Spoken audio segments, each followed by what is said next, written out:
Ketika mau menyampaikan dengan baik, dengan halus, dengan pelan-pelan, sudah tidak mampu, tidak mempan, malah ditertawakan. Maka as-sabbu wa ta'nif, derajat keempat, mencaci, mencela, ini tidak masalah. Saya lihat statusnya Gus Fuad menarik di dalam komunitas itu. Dia menyanggah hadis yang kita sampaikan bahwasanya itu hadis palsu. Beliau tidak terima. Saya di bawah lebih muda daripada Gus Fuad Plera. Kalaupun beliau adalah cucu daripada Sunan Ampel, kita sampaikan sekali lagi, saya mohon maaf. Dan semoga kita bersama-sama selanjutnya bisa saling menjaga. Namun, sekali lagi,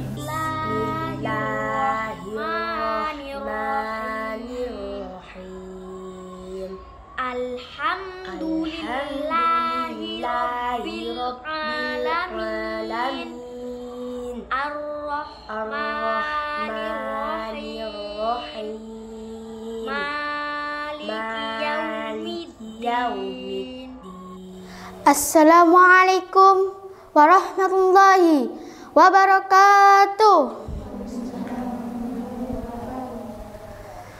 Alhamdulillahirabbil alamin wa bihi nasta'in ala umuri dunya waddin. Pondok Pesantren Syariah Al-Jalil, program tahfidz hadis Al-Quran, penanaman akidah yang kuat dalam rangka kaderisasi pemimpin muslim yang siap terjun di tengah masyarakat, membentengi akidah mereka, serta membela agama dan syariat, menjaga sunnah nabawiyah.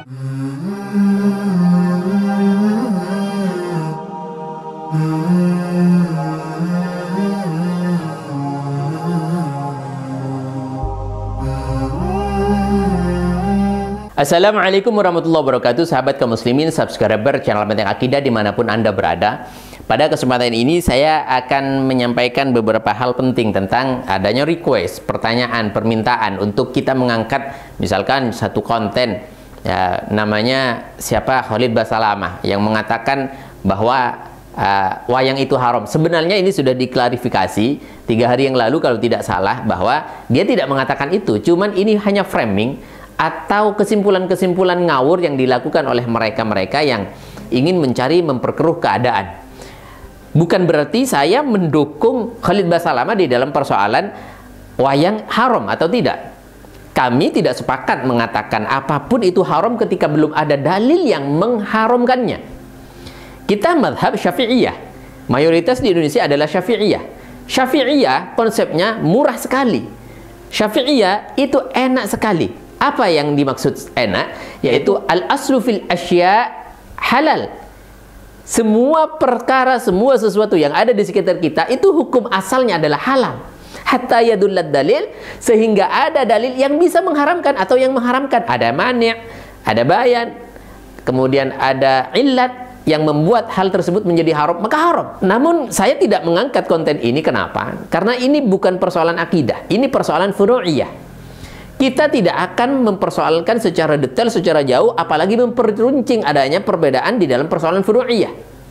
Kalau secara akidah, bagian kelompok Salafi Wahabi sudah ada yang mengantar, sudah ada bagiannya. Ustadz Idrus Romli, ada Kiai Basori, Lutfi Basori, kemudian ada UAS, kemudian ada mereka yang alim-alim, guru-guru kita semuanya, ada habaib-habaib kita. Itu yang menjadi persoalan bagi mereka. Menganggap, oh ini Wahabi. Itu bukan urusan daripada benteng akidah. Meskipun tidak masalah, tidak berdosa atau tidak menjadi fatal kalau misalkan membahas itu, tidak.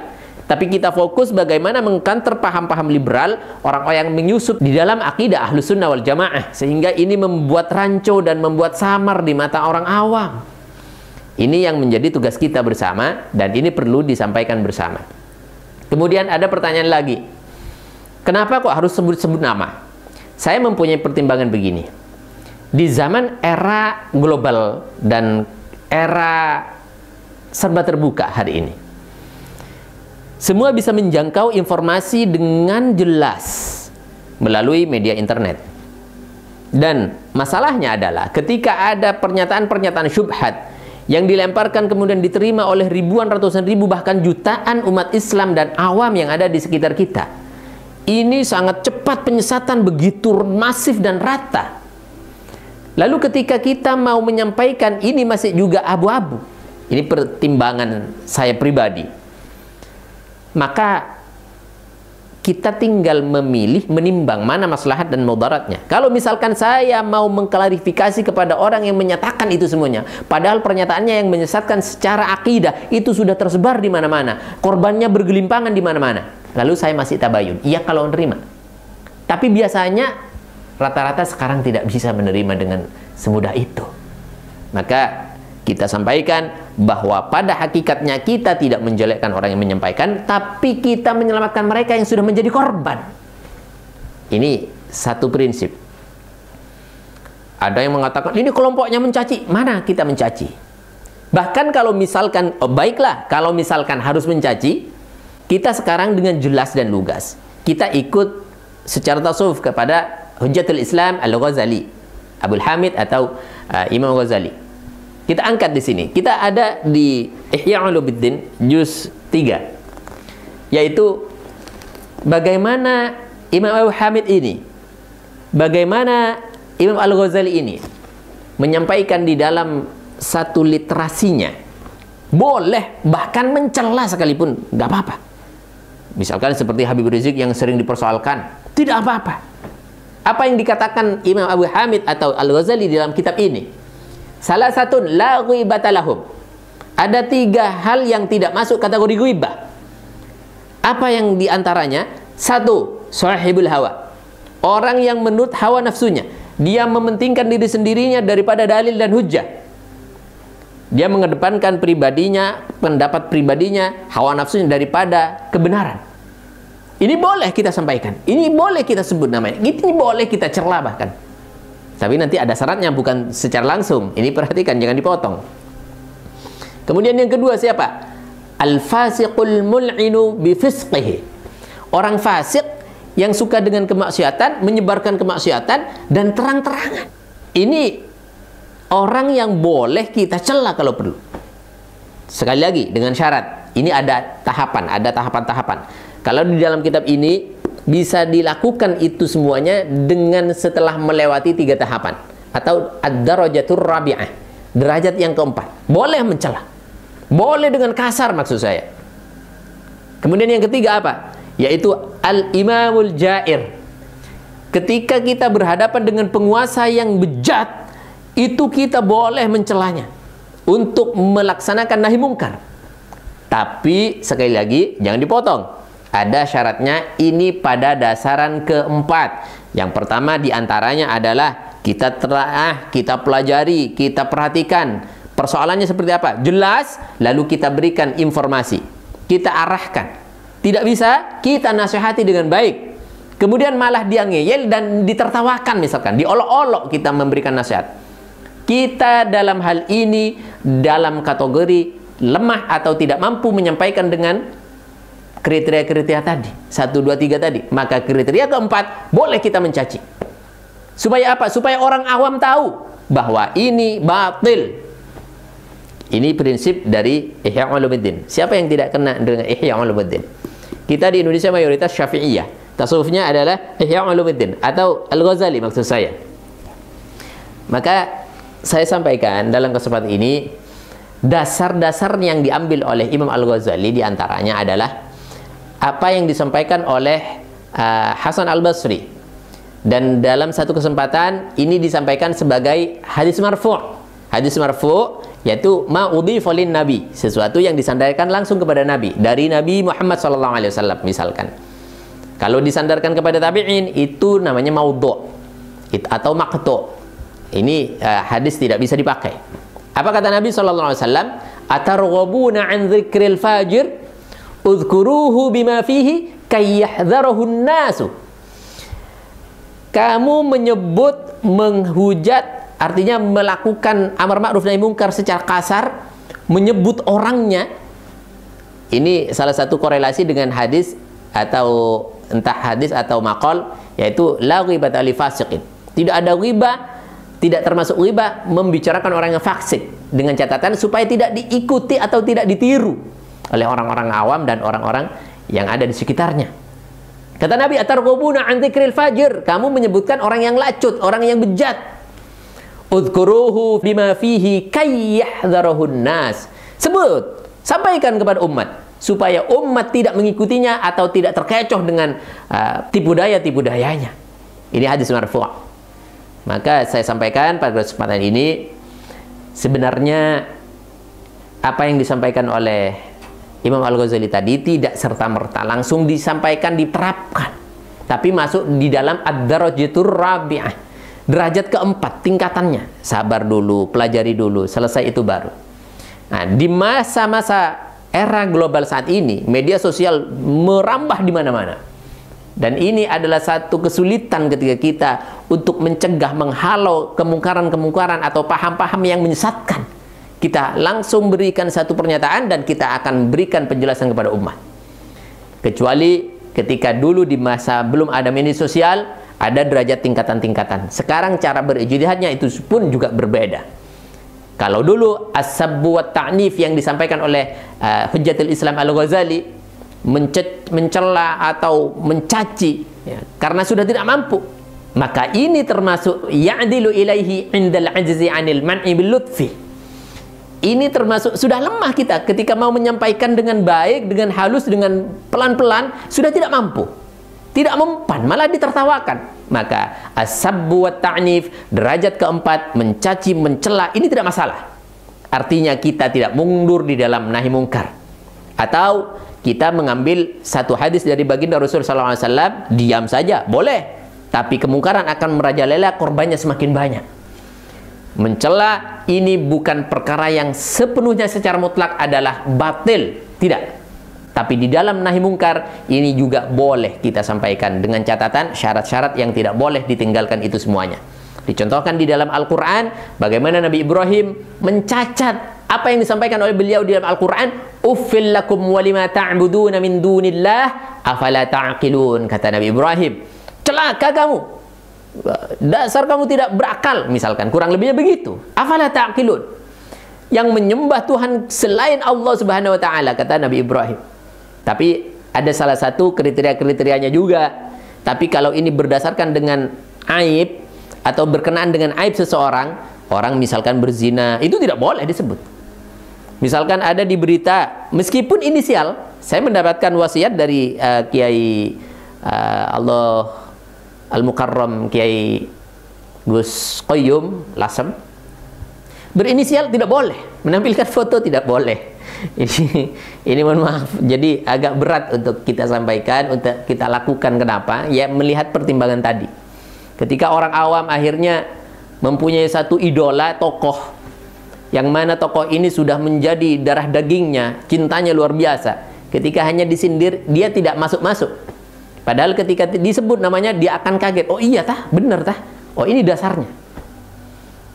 Ini salah satunya. Sementara kita ikut mazhabnya Kiai Muhammad Najih Maimun. Tapi Masya Allah, mohon maaf sebelumnya, dalam kesempatan ini saya menyampaikan mohon maaf kepada Gus Fuad.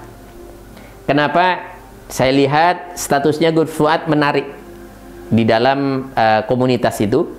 Dia menyanggah hadis yang kita sampaikan bahwasanya itu hadis palsu, beliau tidak terima. Kita sampaikan beberapa hujah-hujahnya, beliau malah menyanggah di dalam komunitasnya, ditulis di sana, yang mana sudah dijelaskan dalam video sebelumnya. Dan hari ini tadi saya lihat tidak ada, sudah dihapus. Artinya semoga ini menjadi satu kemaslahatan untuk kita bersama-sama menyampaikan kemaslahatan yang baik, bagaimana menjaga ajaran baginda Rasul sallallahu alaihi wasallam dengan baik pula.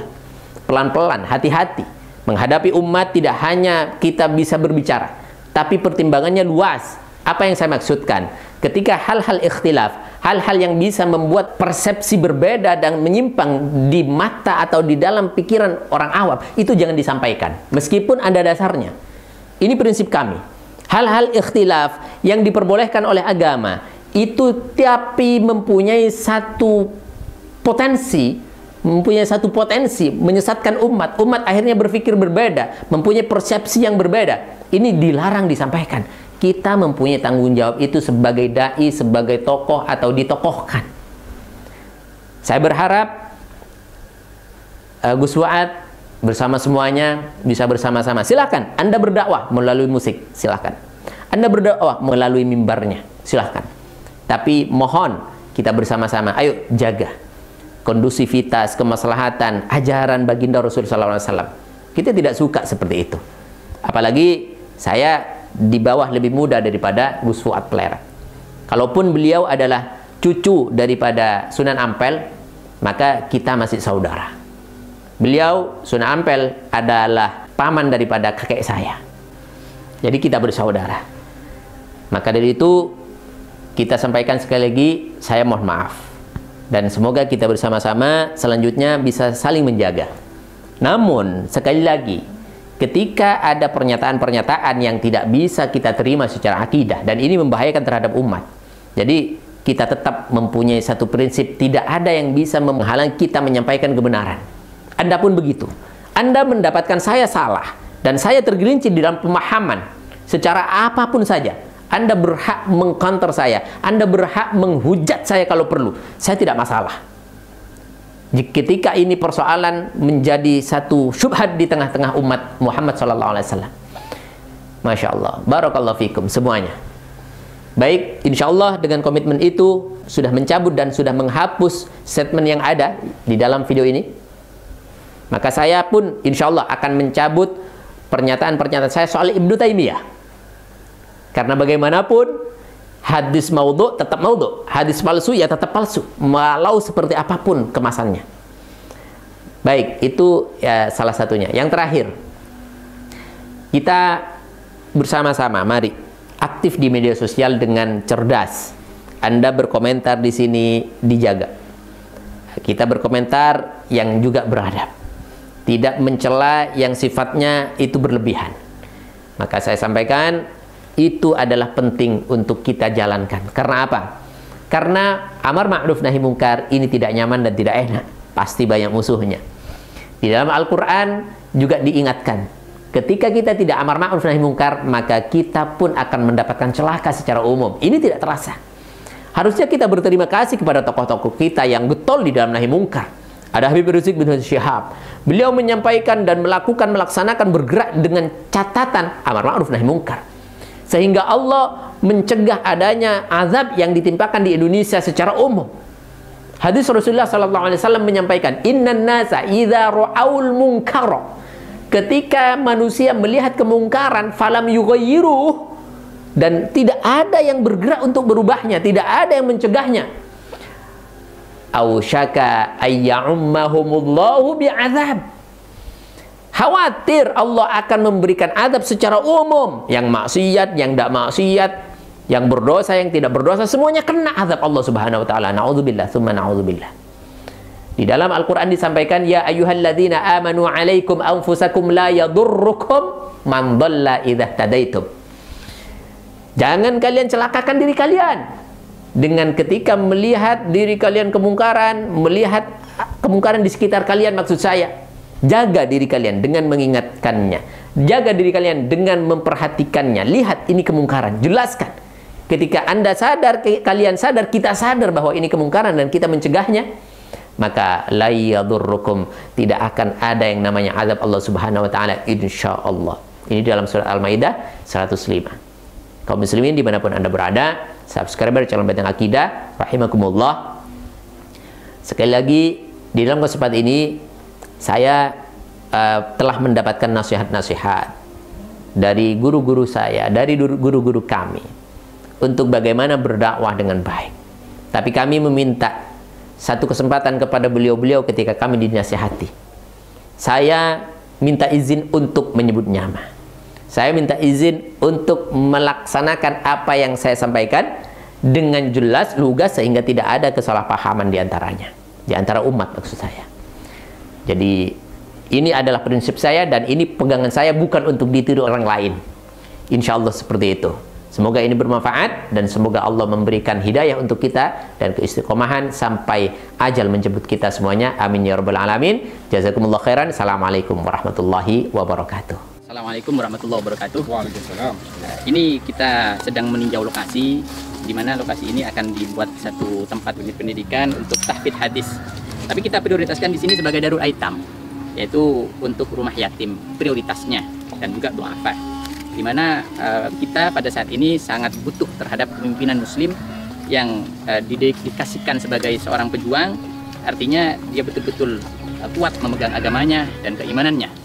Jadi di sini Kabupaten Bondowoso, dan insya Allah kita sesegera mungkin akan membangun tempat ini sebagai lahan perjuangan dan dakwah tegaknya syariat dan sunnah di Indonesia pada khususnya.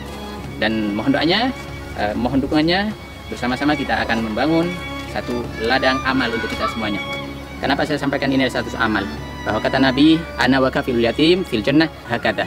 Kata Nabi SAW bahwa saya dengan orang yang merawat anak yatim, yang menjaga anak yatim, terutama menjaga akidah, membentengi akidahnya anak yatim, seperti ini. Artinya dekat sekali. Maka ambil kesempatan ini, ambil satu momen penting ini, ambil satu kesempatan emas ini untuk kita bersama-sama berjuang di jalan Allah Subhanahu Wa Taala, menggapai ridhonya, menggapai jannahnya bersama Rasulullah SAW. Amin ya rabbal alamin. Kami tidak melihat nominal berapapun yang Anda tanam, tapi niat mulia Anda lah, baik yang diniatkan untuk diri Anda, terutama untuk orang tua Anda yang mungkin sudah rindu menanti sedekah jariah Anda. Hormat kami untuk Anda semuanya. Kami kan terus bersamamu, untukmu Mahat Al-Jalil tercinta.